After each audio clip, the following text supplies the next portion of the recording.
एक DMLT student government school से पढ़ा हुआ, फिर एक प्राइवेट मेडिकल कॉलेज स्टूडेंट किसी तरीके से अपनी MBBS किया, पर उसके बाद नीट PG में ऑल इंडिया 744th रैंक और आज एक बहुत ही famous dermatologist.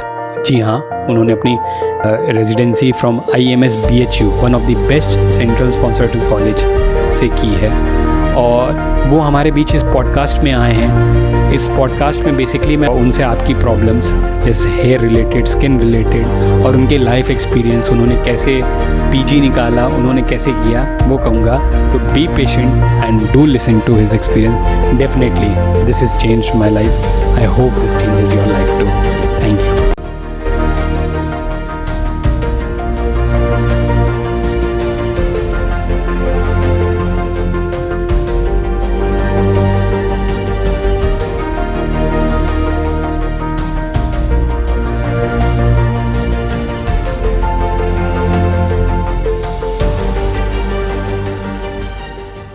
Hello everyone, welcome to MediSnap. This is our first episode of our podcast motivational medico, और ये सीरीज़ हम लोग ने एक उस इंसाइट के लिए बनाई है कि आप जान सकें the success story of great doctors. और सिर्फ एक ये सक्सेस स्टोरी ये नहीं, क्योंकि नेट पे अगर हम लोग सर्च करेंगे तो काफ़ी सक्सेस स्टोरीज मिलेंगी मेडिकल्स की जो टिल PG की है। इस चैनल के थ्रू हम एक 360 डिग्री इनपुट आपको बताना चाहते हैं अबाउट दी ग्रेट डॉक्टर्स की, उनका नॉट ओनली प्री मेड बल्कि पोस्ट मेड, मतलब graduation and how everyone is practising. So basically हमारा यही एक एम है इसमें कि आप जान सकें कि how great doctors think, what are their approaches and how everything goes. And इसी के साथ ये हमारा पहला एपिसोड है मोटिवेशनल मेडिको को।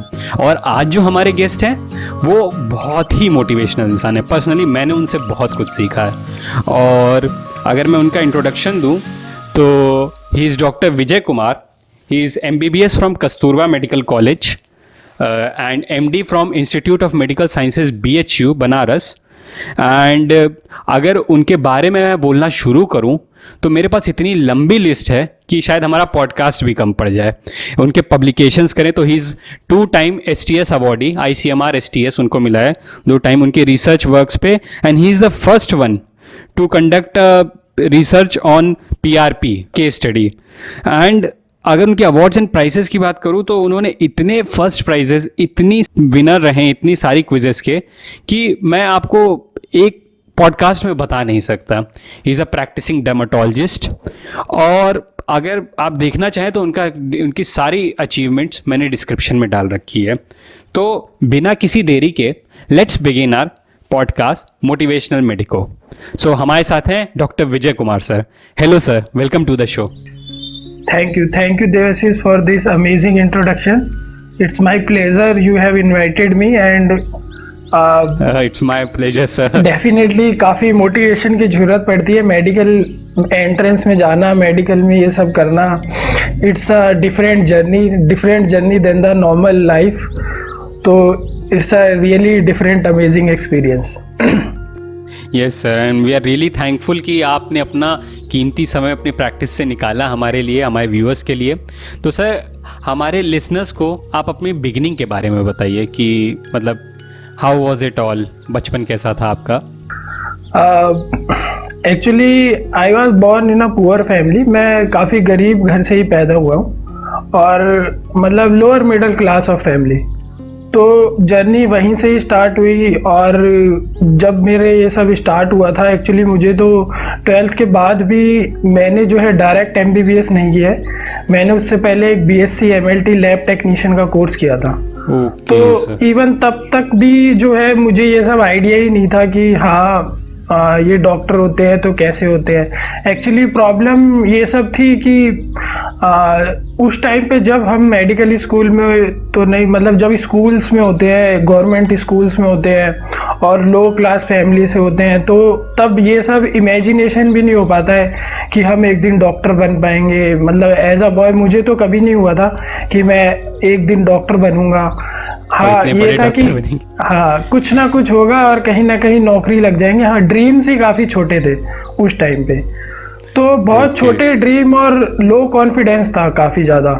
और ये प्रॉब्लम्स होती भी है जितने जैसा इन्वायरमेंट होता है वहाँ पे। तो गवर्नमेंट स्कूल में उस टाइम पे कोई टीचर्स वगैरह ये सब कुछ नहीं होता था और सब वैसे ही चलता रहता था, बंक वगैरह चलते रहते थे। तो ये सब तो है। इश्यूज रहते हैं उस टाइम पे।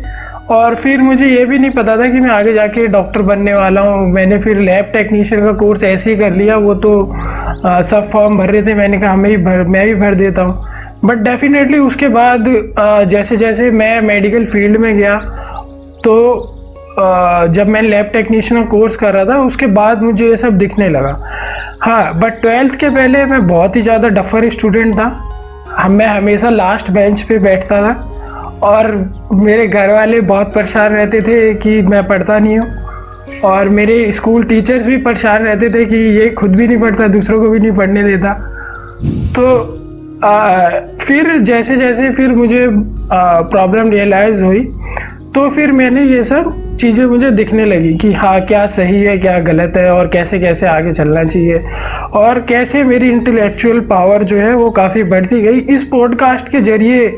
जो आज मैं वैसे यही जो एम है इस पॉडकास्ट का वो यही है कि और भी ऐसे काफ़ी लोग होंगे जो आपको अपने आप को काफ़ी लोअर फील करते होंगे। वो लोअर बैकग्राउंड से होंगे, लोअर मिडिल क्लास फैमिली से होंगे।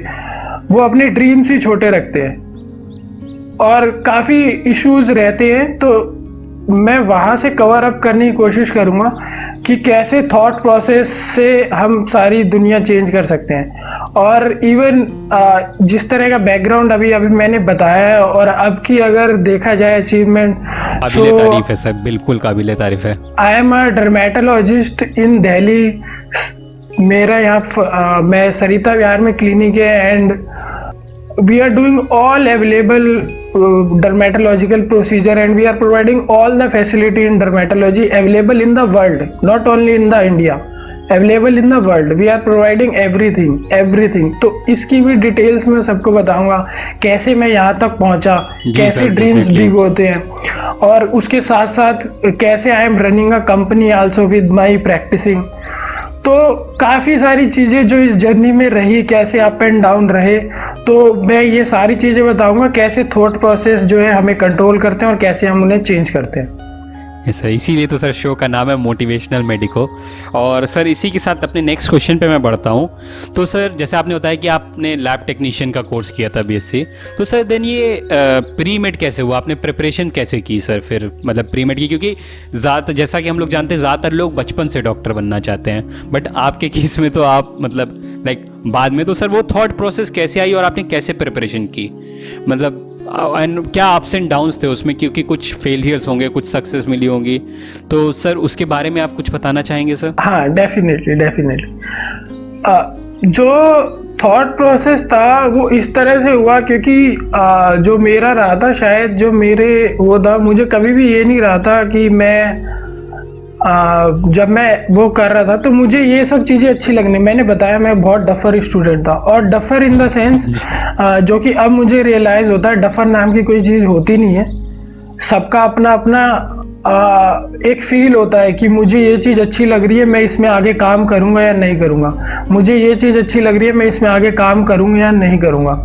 और अगर आप वो सब्जेक्ट को समझ पा रहे हैं नहीं समझ पा रहे, ये सब चीज़ें जो है तब इंटरेक्शन जुड़ता है। और पढ़ाई का मतलब ये नहीं होता, डेफिनेटली बहुत प्राइवेट स्कूल या पेरेंट्स फोर्स करके आपको अच्छे नंबर्स या मार्क्स दिलवा सकते हैं, बट एक जो फील आता है सब्जेक्ट का, सब्जेक्ट की नॉलेज होती है, वो आप तभी ही गेन कर पाते हो जब आपका उसके साथ अटैचमेंट और अट्रैक्शन होता है। तो ये सारी चीज़ें जब मैं लैब टेक्नीशियन का कोर्स कर रहा था उसके बाद मुझे रियलाइज़ होने लगी कि ये तो ह्यूमन बॉडी तो बहुत ही इंटरेस्टिंग है, how we are listening, how we are hearing. तो ये सब कैसे बना, कैसे कैसे इसमें चेंजेस आए, कैसे एक टाइम था जबकि मायोपिया होता था तब भी लोगों को अंधा ही बोला जाता था, ब्लाइंडनेस की डेफिनेशन में आता था। और अभी फिर लेंसेज आ गए, अब कॉन्टैक्ट लेंसेज आ गए, लोग सुन नहीं पाते तो हेयरिंग एड की इतनी सारी चीज़ें आ गई, इवन नर्स तक हेयरिंग एड्स लग रहे हैं।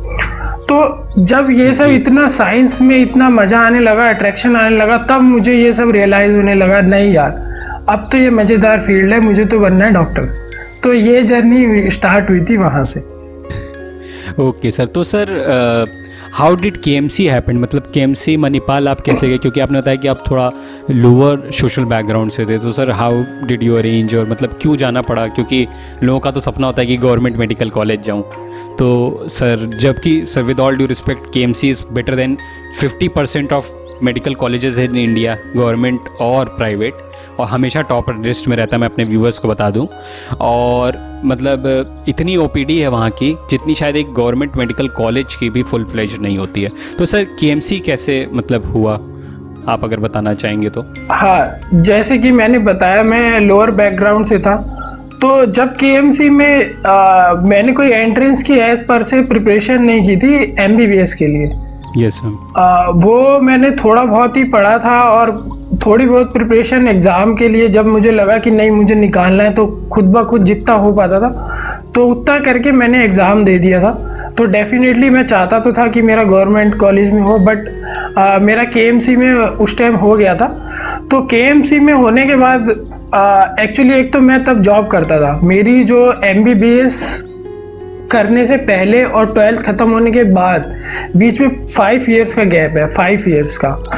वाह तो सर, ये तो एक और मोटिवेशन है लोगों के तो लिए जानने बहुत से लोग ये सोचते हैं कि हाँ ये सब डिसीजन काफ़ी हार्ड होते हैं और आपको हर कोई बोलेगा कि अब क्या करेगा यार तू, अब थोड़ी ना होता है, अब तो हो गया। तो आप कभी भी जो है, ये तो ऐसे तो लोग काफ़ी बोलते हैं, लेकिन ये कभी नहीं मैंने सोचा कि हाँ अगर ये सब लोग ऐसे बोल रहे हैं मैं नहीं कर पाऊँगा ये वो, मैंने इन सब चीज़ों पे कभी ध्यान नहीं दिया था। ये शायद मेरा खैर अब तो मुझे रियलाइज़ हुआ कि कैसे ये मेरी एडवांटेजेस थी और क्यों ये थॉट्स मेरे अंदर थे, कैसे मैं गॉड गिफ्टेड रहा था इन सब डिसीजंस की वजह से। लेकिन फिर भी मैंने डिसीज़न इस बेस पे लिया था कि मुझे ना तो सक्सेस चाहिए ना मुझे पैसा चाहिए, मुझे ये करना है तो करना है। हाँ, तो इस बेस के ऊपर डिसाइड हुआ था। और जो अरेंजमेंट हुआ था, हाँ प्राइवेट कॉलेज था। एक तो जो अरेंजमेंट पैसों का था, मैं उस टाइम खुद जॉब करता था और मैं काफ़ी, तब भी जो मेरा लैब टेक्नीशियन का काम था वो काफ़ी फेमस था, तो I was earning a good amount of money that time. तो लेकिन फिर भी इतना तो नहीं था कि जो है मैं मणिपाल की फ़ीस वो कर पाऊँ। फिर घर में काफ़ी दिन डिस्कशन चलता रहा, ये हुआ वो हुआ। तो मैंने बोला हाँ हाँ चलो, क्योंकि हमारी फैमिली जो है इंडियन मेंटेलिटी ये होती है कि शादी के लिए पैसा तो इकट्ठा करना ही है ना। तो मैंने अपने घर में यही बोला था, आप मेरे को कोई भी जायदाद में कुछ मत देना, 1 रुपया भी, और ना मेरे को मेरी शादी में खर्च करना, जो मेरा हिस्से का पैसा बनता है मुझे अभी दे दो। तो ये जो चीज़ है मैंने बोली थी। फिर मेरे ब्रदर ने मेरी काफ़ी हेल्प की, उसने बोला नहीं कर ले। तो इस तरह से करके किसी तरह से बहुत मुश्किलों के साथ वहाँ पे एडमिशन ले लिया था। अब वहाँ पे एडमिशन लेने के बाद मेरी जब मैं गया तो वहाँ से जो जर्नी स्टार्ट हुई थी वो टोटली डिफरेंट थी मेरी प्रीवियस लाइफ की, और उसके आने वाले आगे की लाइफ की मैं जो इमेजिन भी नहीं कर सकता। डेफिनेटली सर, काफ़ी लोगों ने इनफैक्ट आपको बोला भी होगा कि इतने समय में तो तुम्हारी एमबीबीएस ख़त्म हो जाती जब तुम शुरू कर रहे हो। ये मतलब एक मैसेज मैं देना चाहूँगा जितने हमारे फ्रेंड्स जो प्री मेड में हैं, इवन ड्रॉप कर रहे हैं, तो कभी भी लेट नहीं होता सर की। इस बात से हम लोग ये सीखते हैं कि it's never too late to start your life and start your journey, जो कि हम लोग सर में देख रहे हैं। तो सर नेक्स्ट क्वेश्चन की तरफ बढ़ते हैं सर, कि सर आप अपना एक्सपीरियंस बताइए इन केएमसी मणिपाल, कुछ किस्से सर रैगिंग के, प्रोफेशनल लाइफ के, जो नई नई लाइफ आपकी शुरू हुई है, जो चेंजेस आपने फील किए वहाँ पे सर। हाँ, इनिशियली मैंने 2010 में केएमसी मैंगलोर ज्वाइन किया था।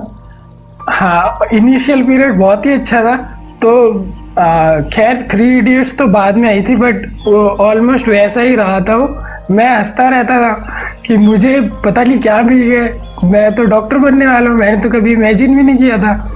तो मैं जाता था क्लासेस में, बैठता था, टीचर को आराम से सुनता रहता था और हंसता रहता था। बहुत मेरा मजाक भी उड़ाया जाता था कि मैं हंस क्यों रहा हूँ, लेकिन मुझे एक फील आता था यार बहुत सही है, इतनी सही सही चीज़ें बता रहे हैं तो। और फिर वहाँ से जो है, हाँ डेफिनेटली रैगिंग वगैरह ये सब काफ़ी तो नहीं, लेकिन होता है, और वो तो बनता भी है सीनियर्स का थोड़ा बहुत वो करना। हाँ, डांस करना, सिंगिंग करना, वो उनको थोड़ा गुडविल फील देना, और वो भी थोड़ा आपकी इंसल्ट करके ना बहुत अच्छा लगता है सीनियर्स को। तो मुझे वो करवाने में खैर बहुत ज़्यादा बुरा नहीं लगता था कि हाँ, अगर वो गुड कोई अच्छा फील कर रहा है मेरी इंसल्ट करके, तो बहुत ज़्यादा ऐसी प्रॉब्लम नहीं थी उसमें। तो वहाँ पे रैगिंग वगैरह में ये सब चलता है थोड़ा बहुत। उसके बाद बट हाँ, अगर आप जैसे जैसे परफॉर्म करने लगते हैं तो वही लोग जो सीनियर्स ही आपकी हर तरह से काफ़ी हेल्प करते हैं, क्योंकि वो उस रास्ते से ऑलरेडी गुजर चुके हैं। वो कुछ ना कुछ हर सीनियर गाइड करेगा। यस ये तो मैं भी फील करता हूँ कि जो सीनियर जितना रैगिंग लेते हैं वो उतना ही आपसे मतलब अटैच हो जाते हैं बेसिकली। हाँ। और मतलब वो उतना हेल्प करते हैं। तो सर जैसा कि आपने बताया कि आप एक गवर्नमेंट स्कूल से गए थे, तो जो कि बेसिकली आई गेस आपने हिंदी मीडियम से जो है अपना मतलब एजुकेशन की होगी।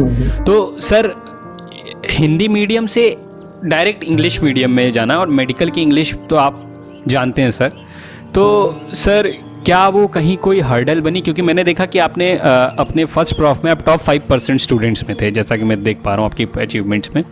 तो सर कैसे आपने उस हर्डल को पार किया सर? क्योंकि वो भी एक बहुत बड़ा हर्डल होता है जो आजकल के बच्चे फेस करते हैं सर। हाँ देखो, डेफिनेटली बहुत प्रॉब्लम आई थी, और लेकिन मुझे ये पता था इंग्लिश इंडिया में क्या होता है कि अगर आपकी इंग्लिश अच्छी है तो आपको इंटेलिजेंट मान लिया जाता है या एजुकेटेड मान लिया जाता है। बट ये एक मिथ है, और ये मुझे बहुत पहले ही मतलब रियलाइज़ हो गया था, और इवन तब भी मुझे ये पता था कि ये जस्ट एक कम्युनिकेशन का जरिया है।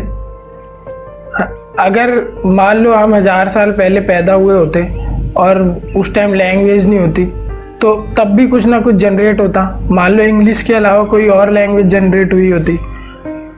लैंग्वेज तो कोई भी कभी भी जनरेट कर सकता है ना?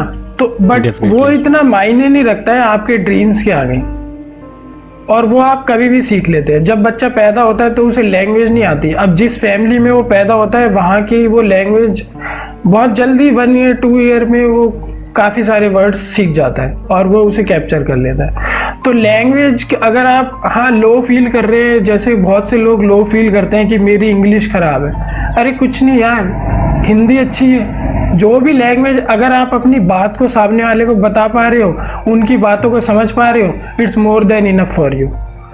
अब इसके बाद ये प्रॉब्लम आती है कि नहीं, सारी चीज़ें इंग्लिश में पढ़ाई जा रही है और सारी चीज़ें ये मतलब इंटरनेशनल लैंग्वेज है इंग्लिश, तो उसके लिए कैसे आपको करना है। मुझे बहुत प्रॉब्लम आती थी, और साउथ में तो आती ही थी काफ़ी ज़्यादा। तो इंग्लिश में मेरा तो ये था कि मैंने ये सोच लिया था कि मैं दोबारा से पैदा हुआ हूँ। मैंने अपने माइंड में ये डाल दिया था मैं दोबारा से पैदा हुआ हूँ, और जितने भी वर्ड हैं वो मैं डिक्शनरी में एक एक करके देखता रहता था। और शुरू में प्रॉब्लम आती है, ये माइंड की इशू होता है कि आप कुछ भी नया सीखना चाहें तो वो कभी भी अच्छा नहीं लगता आपको, क्योंकि माइंड ये चाहता ही नहीं है कि वो किसी तरह से आपको आपकी डेली लाइफ में कुछ रूटीन चेंज हो, और जब जब न्यू होगा तो वो आपको एक बैड फीलिंग तो देता ही है अगर आपका वो थोड़ा डिफिकल्ट है तो।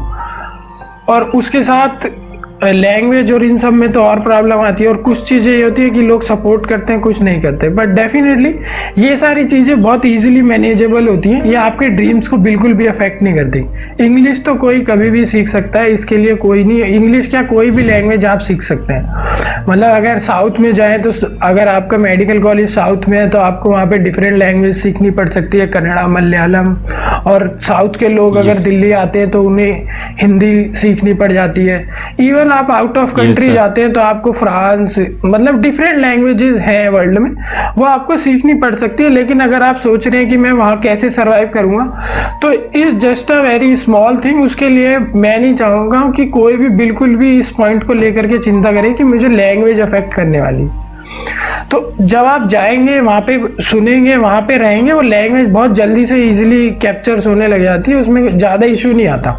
हाँ, थोड़ी बहुत आप उतना अच्छा नहीं बोल पाएंगे जैसे हम हिंदी या हम कॉमन लैंग्वेजेस बोलते हैं, हमें उतना अच्छा करना ही नहीं है उसमें।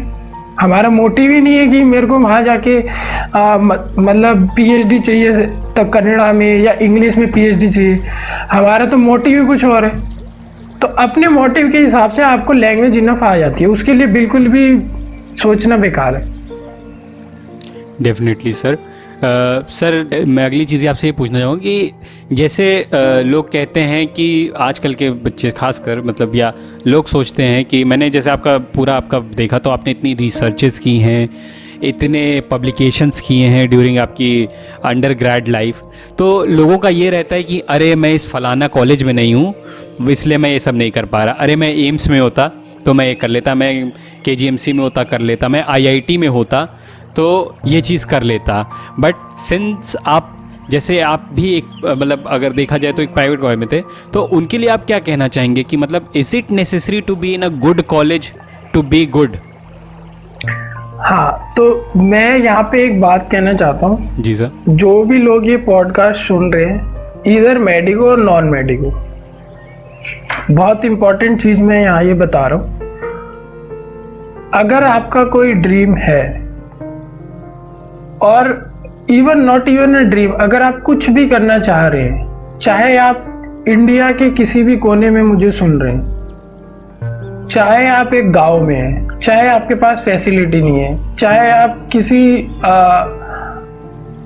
लेबर्स के वर्कर हैं या फिर चाहे आप बिजनेसमैन के वर्कर हैं, चाहे आपके पास करोड़ों रुपया है, चाहे आपके पास एक भी रुपया नहीं है, अगर आप कुछ करना चाह रहे हैं तो ये सिर्फ वो आप हमेशा कर सकते हैं। ये सिर्फ आपके माइंड के थॉट्स होते हैं जो आपको डराते हैं कि मेरा लेवल ये है, मैं ये कभी नहीं कर सकता। ये सिर्फ और सिर्फ एक थॉट है। इस एग्जिस्टिंग वर्ल्ड में ना कोई आपसे ऊपर है ना कोई आपसे नीचे, सिर्फ और सिर्फ आपके थॉट्स हैं जो आपको ऊपर और नीचे बनाते हैं। अगर आपको लगता है कि वो बंदा इतने ऊपर है, मैं उससे जाके बात कैसे करूंगा, ये सिर्फ आपके थॉट्स हैं। और वो बंदा इतना नीचे है, मैं उससे जाके बात कैसे करूंगा, ये भी सिर्फ आपके थॉट्स हैं। ये सब चीज़ें ये बहुत इम्पोर्टेंट है और ये हर किसी को हमारा माइंड जो है डराता है, जो हमारा एग्जिस्टिंग वर्ल्ड हमें सिखाता है। लेकिन हमें ऐसा नहीं करना है। हमें अपने माइंड को कई बार बेवकूफ़ बनाना होता है जो हमारे ऊपर मतलब अब इस चीज़ पे मैंने आगे जाके बहुत काम किया है कि माइंड क्या होता है, माइंड कैसे वर्क करता है, फोकस क्या चीज़ होती है, मेडिटेशन क्या चीज़ होती है। मे बी इस पॉडकास्ट के लास्ट में या नेक्स्ट पॉडकास्ट में मैं ये चीज़ जो है बहुत अच्छे से एक्सप्लेन करूँगा कि माइंड हमें कैसे डिमोटिवेट करता है और हम कैसे माइंड को मोटिवेट कर देते हैं। डेफिनेटली कैसे हम माइंड को बेवकूफ़ बना सकते हैं। ये सारी चीज़ें बहुत इंपॉर्टेंट होती है।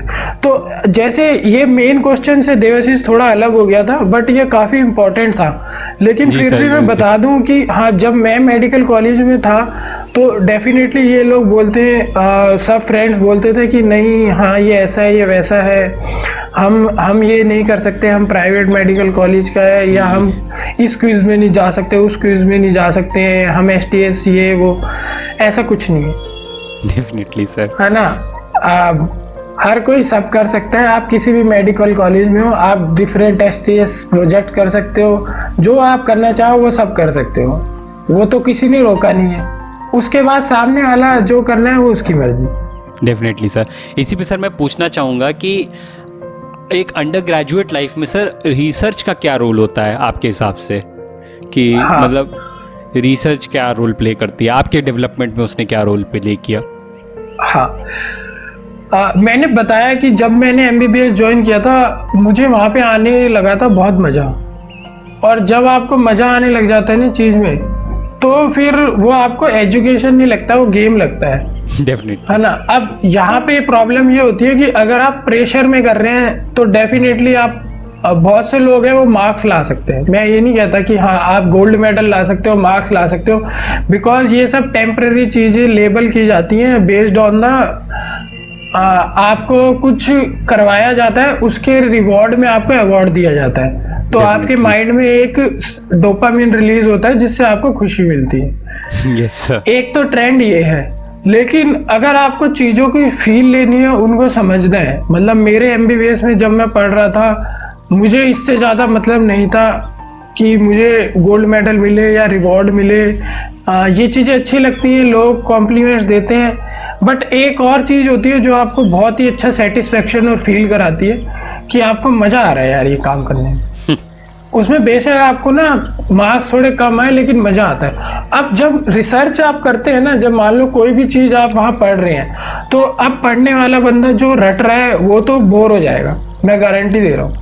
वो बोर हो जाएगा और उसको ये सब प्रेशर लगने लगेगा और लगेगा यार करना है, पेरेंट्स ने बोला है करना है या दिखाना है लोगों को तो करना है, तो वो प्रेशर बन जाएगा। लेकिन अगर आपको ऐसा खुद से फील हो रहा है, अब फील लाने के लिए ना क्या होता है कि कुछ चीज़ें एक्टिविटी करनी होती है। आप सिर्फ पढ़ते रहो ना, आप पढ़े जा रहे हो, बुक पढ़े जा रहे हो और आपको कितना ही पढ़ लोगे क्या हो जाएगा। लेकिन जब आप कुछ इनोवेशंस करते हैं, एक्सपेरिमेंट्स करते हैं और एक्टिविटीज़ करते हैं, पेशेंट्स के साथ डील करते हैं, वो चीज़ जब आप अपनी लाइफ में अप्लाई करते हैं, तो ये जो पढ़ाई होती है काफ़ी इंजॉयबल हो जाती है और चीज़ बदल जाती है एकदम। तो अलग ही मजा आने लग जाता है। मतलब तो उसमें जो है ना, आपके 100 पेजेस एक दिन में भी कंप्लीट हो जाते हैं, क्योंकि जब आप फंसोगे ना, एक्सपेरिमेंट करोगे, आप फंसोगे और फंसोगे तो आप सॉल्यूशन ढूंढोगे, और जब आप सॉल्यूशन ढूंढोगे तो वो बहुत जल्दी जल्दी कवर हो जाता है। आप एविडेंस बेस्ड मेडिसिन पढ़ते रहो, ये रिसर्च कैसे होती है पढ़ते रहो, आप पढ़ते रह जाओगे। Prospective study, retrospective study, randomise control trial, कुछ नहीं समझ में आने वाला।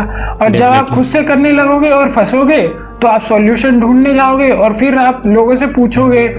अब एग्जिस्टिंग वर्ल्ड में हर किसी ने, बहुत से लोग आपकी हेल्प करने के लिए मौजूद होते हैं, तो आप उनसे पूछोगे, आप फिर बुक में जाके देखोगे, तो चीज़ें इंटरेस्टिंग हो जाती है और आपकी लाइफ ईजी हो जाती है काफ़ी, और बर्डन नहीं आता है।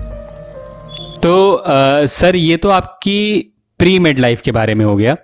लेट्स मूव ऑन टू आपकी मतलब पोस्ट मेड यानी अंडर ग्रेड लाइफ। तो सर जैसा कि हमने देखा सर, आपने 2016 में आपके फर्स्ट अटेम्प्ट मतलब जस्ट इंटर्नशिप के बाद ऑल इंडिया 744 रैंक लाई थी, मतलब 1267 नंबर आपने स्कोर किया था sir. That is really commendable, मतलब I should say that sir.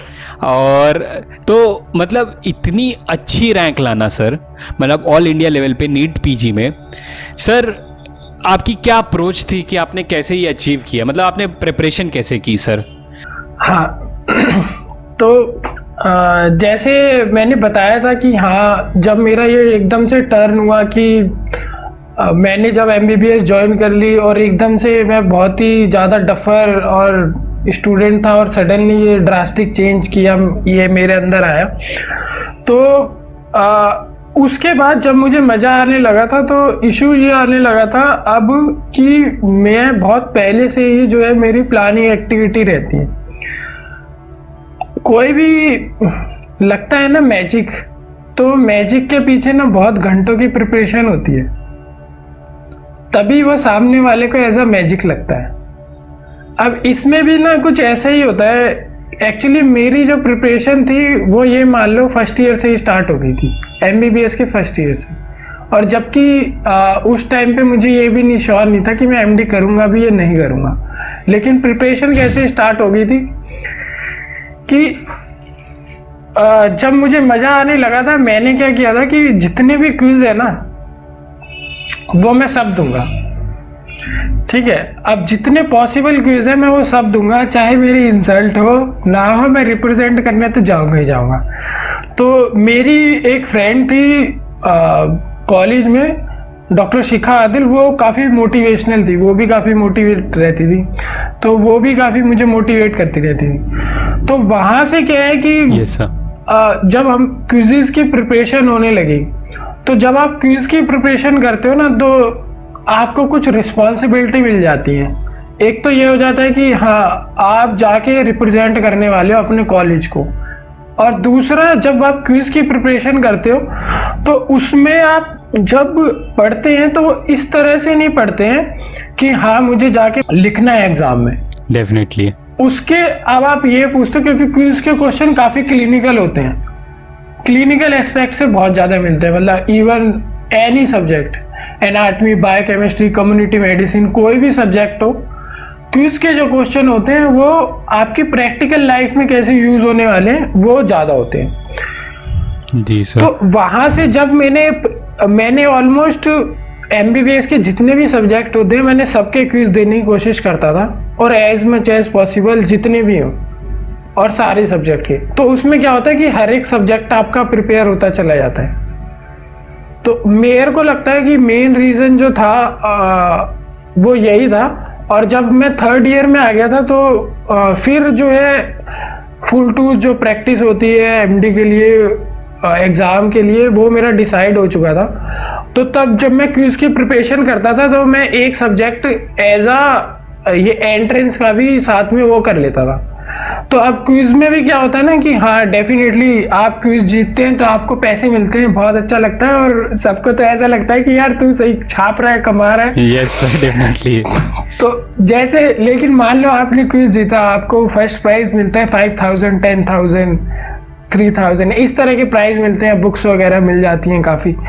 तो लेकिन ये होता है कि जब आप उसकी प्रिपरेशन करते हो ना तो ऑलमोस्ट उसकी जो आपको प्राइज मिलने वाला है उसकी हाफ इन्वेस्टमेंट तो आप तभी कर देते हो, क्योंकि आप पहले बुक्स लेते हो उन सब्जेक्ट की और वो सब पढ़ते हो और वो सब चीज़ें करते हो, तो उसमें भी इन्वेस्टमेंट हो जाती है। ऐसा नहीं है कि क्विज जीतना भी फ्री ऑफ कॉस्ट होता है, लेकिन हाँ अब ये पता नहीं अब सबके लिए अलग अलग मायने रखता है। मेरे पास तो उतने पैसे भी नहीं होते थे, तो खैर कोई नहीं होता है वो। जब आप एक एक सब्जेक्ट प्रिपेयर करने लगते हो और आपको क्विज के साथ साथ ये हो जाता है, आपकी प्रिपरेशन हो जाती है, तो मेरे को जो लगता है वो काफ़ी ज़्यादा बेनिफिशियल रहा था मेरे लिए।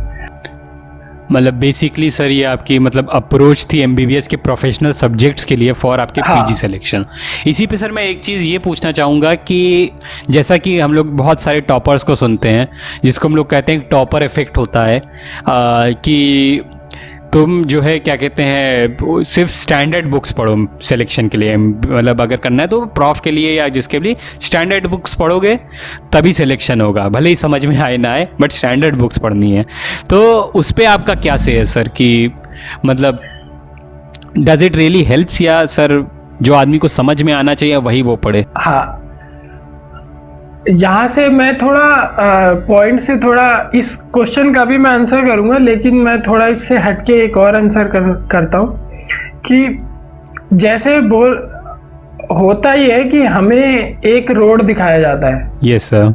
कि आप इसी रोड के थ्रू चले तो वो होती है टेक्स्ट बुक, है ना। लेकिन हमारा पर्पस ये नहीं है, कोई भी, not even in this preparation और लाइफ का कुछ भी हो, हमारा एक एम होता है। जी सर।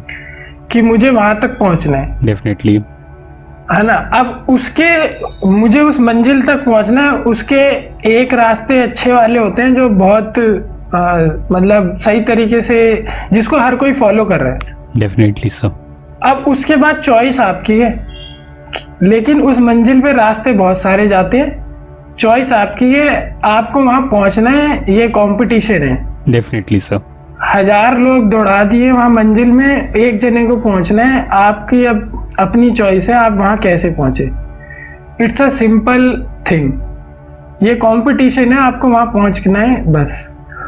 तो अब उसमें क्या है कि मेरे को नहीं लगता है कि आप टेक्स्ट बुक पढ़ेंगे तभी ये होगा या वो होगा। वो इसलिए बोलते हैं जो जितने भी मैं भी पढ़ता हूँ ये सब कि हाँ इंटरव्यू आते हैं, आप जो कोचिंग वगैरह करते होंगे डिफरेंट कोचिंग इंस्टीट्यूट से, वो सब भी बोलेंगे आप टेक्स्ट बुक पढ़ो। लेकिन ऐसा कुछ नहीं है, उसमें ये होता है कि आप ये सेफ साइड हो जाते हो कि आप जो इंफॉर्मेशन ले रहे हो वो इंफॉर्मेशन जो है वो कंपैरेटिवली ज़्यादा सही होगी देन द अदर बुक्स जो कि क्विज प्रिपरेशन के लिए आती है। बट उससे इतना ज़्यादा फर्क पड़ता है ऐसा नहीं है, लेकिन जो मेन चीज़ ये है कि आपको वो सब्जेक्ट या जो आप पढ़ रहे हो वो आपको समझ में आना चाहिए।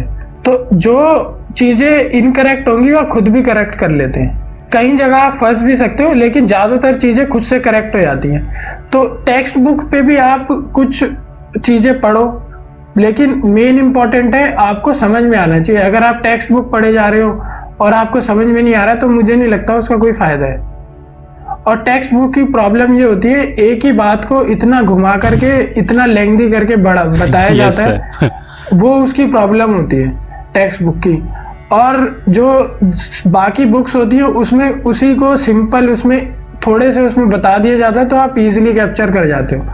तो माइंड की एक जो पावर होती है, हमारा माइंड जो है वो इस तरह से काम करता है कि वो, उसकी एक लिमिट होती है कि वो इतनी देर सोचेगा, इतनी देर ध्यान देगा, उसके बाद वो बोलेगा ये तो प्रेशर पड़ रहा है, हटाओ इसको। है ना? तो अगर वो चीज़, आपको प्रेशर नहीं डालना है माइंड पे कभी भी किसी भी चीज़ के लिए, तो प्रेशर नहीं डालना है। आप कोई सी भी बुक पढ़ो, XYZ, कोई भी आप बुक पढ़ो, लेकिन होना ये चाहिए कि आप जो पढ़ रहे हो वो आपको मज़ा आ रहा है और आपको समझ में आ गई ये चीज़ कि ये चीज़ है, इस तरह से ये करना है। अब उसके लिए चाहे तो आप बुक पढ़ो, चाहे आप हॉस्पिटल में जा कर के देख लो पेशेंट, क्योंकि मेडिकल फील्ड की एडवांटेज ये है कि सब कुछ ऑलमोस्ट सब कुछ प्रैक्टिकल है। जितनी भी चीज़ें लिखी हैं वो सारी प्रैक्टिकल चीज़ें हैं। अगर आपको लग रहा है ना मैं ये पढ़ रहा हूँ मेडिकल फील्ड में और ये तो लाइफ में मतलब है ही नहीं इसका प्रैक्टिकल यूज, तो ये आपका मिथ है, क्योंकि आपको इसका मतलब अभी उस चीज़ की इम्पोर्टेंस नहीं पता, और इम्पोर्टेंस तब पता चलेगी जब आप फील्ड में उतरोगे। मेरा ये भी रहता था कि हाँ, जब मैं MBBS में रहता था तो मैं बहुत जाता था अपने हॉस्पिटल्स में बहुत जाता था। हमारी पैथ की एक HOD थी मैम, तो उन्होंने मेरी काफ़ी हेल्प की थी।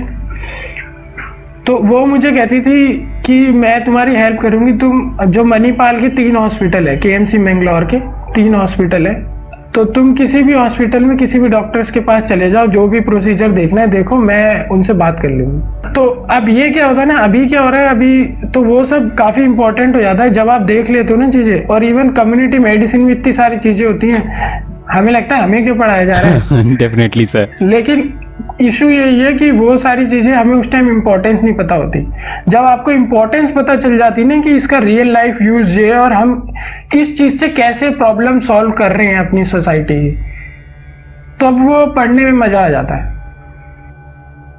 बेसिकली जो थर्ड प्रॉफ वाले स्टूडेंट्स हमें सुन रहे हैं तो सर किस बात पे ज़्यादा ध्यान दें और PSM को मतलब और उसको इंटरेस्टिंग करने की कोशिश करें।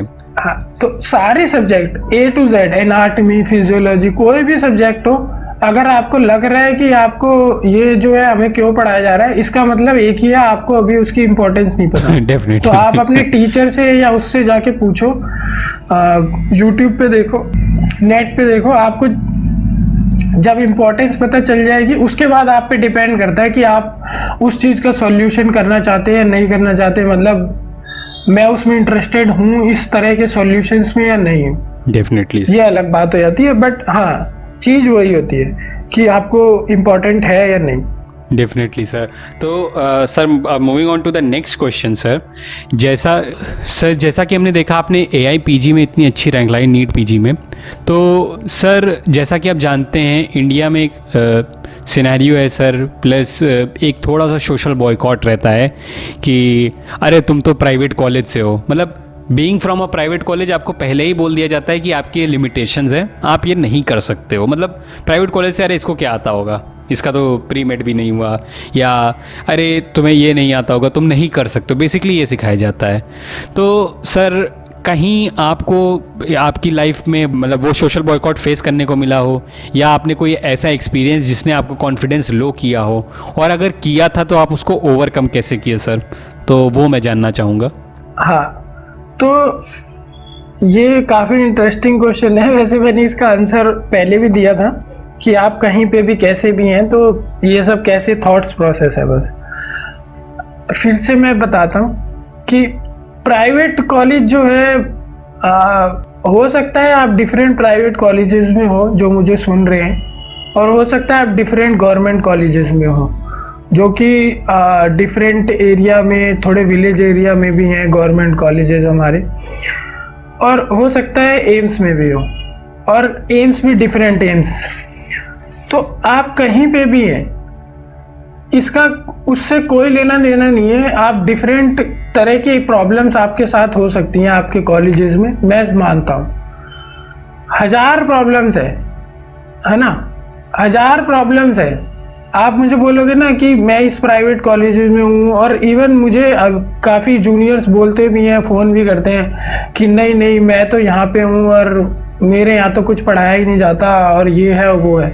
वो मुझे 1000 प्रॉब्लम्स बोलते हैं, मैं बोलता हूँ कि नहीं, तो पास 1 लाख प्रॉब्लम्स है ना। लेकिन प्रॉब्लम्स कितनी भी हो हमें उस पर फोकस ही नहीं करना है, कितनी भी प्रॉब्लम्स हो हमें उस पर फोकस ही नहीं करना है। हाँ, जो जो बोल रहे हैं बोलते रहो, हमें तो वही करना है जो हमें करना है। और एक ना अंदर से ना वो होता है कि आपको करना ही करना है।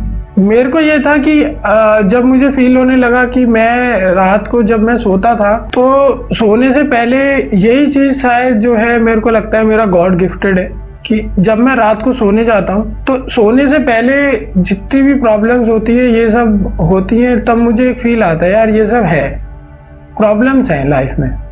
लेकिन मैं तो, मेरे को जो करना है ना वो एक बार मैं करके जाऊंगा अपनी इस लाइफ में, चाहे कितना भी एफर्ट लगे, है ना। तो मैं अपना 100%, क्योंकि मेरे पास खोने के लिए तो कुछ है ही नहीं है ना। तो अपने पास खोने के लिए जब कुछ है ही नहीं तो अपना जितना एफर्ट है वो लगा के एक बार ट्राई तो बनता है, उससे तो कोई रोक नहीं सकता आपको। तो आप जहाँ पे भी हैं, जिस भी कंडीशन में हैं, आप अपना 100% दे करके एक ट्राई तो मारना बनता है। ये आपका पूरा अधिकार है, इसको कोई नहीं बदल सकता। ना कोई situation, 1000 problems, parents problem, society problem, teacher problem, ये प्रॉब्लम, वो प्रॉब्लम, हर प्रॉब्लम, ये आपका अधिकार नहीं छीन सकता। नेक्स्ट क्वेश्चन सर मैं ये पूछना चाहूँगा, जो हमारे पेरेंट्स देख रहे होंगे या जो बच्चे अब मेडिकल में आना चाहते हैं, तो देयर इज़ समथिंग सर कि मतलब जैसा अभी मैंने बताया कि प्राइवेट गवर्नमेंट, सर आप इसके बारे में क्या बोलेंगे कि एक प्राइवेट कॉलेज में और एक गवर्नमेंट कॉलेज में क्या फ़र्क होता है, या आपको क्या ऐसा लगता है कि आपके कॉलेज से आपको वो एडवांटेज मिला जो आप अपनी लाइफ में सक्सेस कर पाए, जो शायद आपको या आपके दोस्तों को नहीं मिला? या क्योंकि एक अभी तक तो सर यही फैक्ट है कि प्राइवेट कॉलेज मतलब फ़ीस ज़्यादा, बट असली में जो एक रियलिटी है वो क्या है, वो मैं आपसे जानना चाहता हूँ सर, कि मतलब जो आपको हेल्प की अपनी लाइफ में। मणिपाल जो KMC मैंगलोर है डेफिनेटली प्राइवेट कॉलेज है, और मुझे खैर गवर्नमेंट MBBS कॉलेज का तो एक्सपीरियंस नहीं है, लेकिन मेरे को गवर्नमेंट MD कॉलेज का एक्सपीरियंस है। और जब मैं यहाँ से वहाँ गया था साउथ में, तो एक्चुअली साउथ के पीपल जो है वो बहुत हेल्पफुल और सपोर्टिव है। और वहाँ पे जो प्राइवेट कॉलेज है वहाँ पे टीचर्स वगैरह डेफिनेटली आपकी बहुत ज़्यादा हेल्प करते हैं। और इवन अगर आप गवर्नमेंट में भी हैं तो वहाँ पे भी लोग मिल जाएंगे आपको जो आपकी हेल्प करेंगे। और ऐसा नहीं होता है कि हाँ प्राइवेट कॉलेज है, होता है कि आपको लगेगा कि हाँ यार यहाँ तो पढ़ाया नहीं जा रहा है, ये नहीं हो रहा, वो नहीं हो रहा। फिर वही आ जाता है कि प्रॉब्लम्स तो 1000 गवर्नमेंट में भी है और 1000 प्राइवेट में भी है, बट डिपेंड ये करता है आप फोकस किस पे कर रहे हैं। मेरी जो प्रिपरेशन रहती थी प्राइवेट कॉलेजेस में भी, अगर आप किसी भी कॉलेज में हैं, कुछ पेशेंट्स तो आते ही हैं सब जगह, ऐसा तो है नहीं कि पेशेंट्स नहीं आ रहे। Definitely sir. और उसके बाद अभी तो इतना चेंज आ चुका है कि आप चाहे गवर्नमेंट में या प्राइवेट में आ चुके हैं, इतनी सारी आपको एजुकेशनल वीडियोस, पेशेंट्स वगैरह सब ऑनलाइन मिल जाता है। यस सर, है ना। अब ये डिसएडवांटेज भी है कि अभी जैसे कोविड सिनेरियो है, अब बहुत से लोग तो बैठ गए होंगे कि हाँ भाई हॉस्पिटल बंद हो गए हैं, कॉलेज चल नहीं रहे हैं, तो अब हम कैसे पढ़ें, क्या करें। अब यही है, अब आप पे डिपेंड करता है कि फोकस आप कहाँ पे कर रहे हो, है ना। अब लॉकडाउन है, लॉकडाउन चल रहा है, अब जैसे प्रैक्टिशनर है हमारे, सब प्रैक्टिशनर बैठ गए कि भाई लॉकडाउन चल रहा है अब हम क्या करें। लेकिन फिर भी मेरी प्रैक्टिस, मैंने लॉकडाउन में इतनी सारी प्रिपरेशन की कि मैं कैसे अपने रिजल्ट्स इंप्रूव करूंगा अब आगे पेशेंट्स के लिए। मैंने ऑनलाइन कोर्सेज किए प्लास्टिक सर्जरी के, ब्रिटिश एकेडमी के प्लास्टिक सर्जरी के। तो अब ये अपना अपना डिपेंड करता है आप उस समय को किस तरह से यूज कर रहे हैं। Definitely sir. है ना। आप प्राइवेट कॉलेज में हैं, आप वहाँ सोच सकते हैं कि नहीं आप मुझे ये ध्यान नहीं दे रहे, आप गवर्नमेंट कॉलेज में आप लो फील कर सकते हो। तो ये सब आपके थॉट्स हैं सिर्फ जो आपको परेशान कर रहे हैं, लेकिन आपको अपने आप को समझाना है ऐसा कुछ नहीं है। मेरे को आज मान लो कि ये चीज़ सीखनी है, मुझे जाके देखना है कि मेरे को मलेरिया के बारे में सब जानना है। तो आप मलेरिया के पेशेंट तो आपको नेट पे मिल जाएंगे, वहाँ मिल जाएंगे। आप एक जब वार्ड में जाके घूम के आ जाओ, फीवर का पेशेंट तो होगा और उसको उसकी हिस्ट्री वगैरह सब स्टार्ट कर दो। ये सब अपना आप कहीं ना कहीं से कोई वे निकाल लोगे कि मुझे आज ये सीखना है, मुझे ये सर्जरी सीखनी है या ये प्रोसीजर सीखना है। तो आप नेट पे जाके देख सकते हो आराम से, है ना। अगर आपको सोशल मीडिया डिस्टर्ब कर देता है, लेकिन आप जा करके आराम से देख सकते हो। हर सर्जरी की वीडियोस मिल जाती हैं आजकल, कैसे अप्रोच है, बस वो आ गया। उसके बाद तो जब आप पढ़ोगे ना, अरे तो आपको लगे क्या लिखा है यार, ये तो कुछ नहीं, अभी तो देखा है मैंने, तुम बोलो तो मैं कर डालूं अभी। Definitely sir, definitely. तो ये डिफरेंस आ जाता है। Yes sir. In the next episode जो सीनियर्स या बहुत लोग MBBS कर चुके हैं उनके लिए, और जो आपकी लाइफ से भी रिलेटेड है सर, कि जैसा कि मैं देख सकता हूँ कि सर आपकी जो रैंक थी उस पे सर आपको MD मेडिसिन भी मिल सकता था, MD रेडियोलॉजी भी मिल सकता था, इवन हर ब्रांच मिल सकती थी सर जो आप विश करते। तो MD डर्मेटोलॉजी क्यों लिया आपने? और मतलब अगर कोई MD डर्मेटोलॉजी परस्यू करने की सोच रहा है या जो इवन कर भी रहे हैं, तो इसके फ्यूचर एस्पेक्ट्स क्या हैं सर उनके लिए, कि वो आगे क्या क्या कर सकते हैं जो MD डर्मेटोलॉजी मतलब सीनियर्स देख रहे हैं या जान रहे हैं सर? मेरी जो प्रिपरेशन रही है ना, तो वो इतनी पागलों की तरह रही है। अब यहाँ चीज अब मैं ये बताता हूँ, जितने भी लोग यहाँ प्रिपरेशन कर रहे हैं और वो ढूंढ रहे हैं कि हाँ भैया कैसे ये सब इजी निकल जाए, मैं खेलता रहूं, और ये मैंने ना दुनिया छोड़ी थी पूरी, और ये टोटल ट्रू है। मेरे को याद नहीं रहता था, मैं डफर स्टूडेंट था, मेरे को इंग्लिश नहीं आती थी, सारी प्रॉब्लम्स थी मेरे साथ।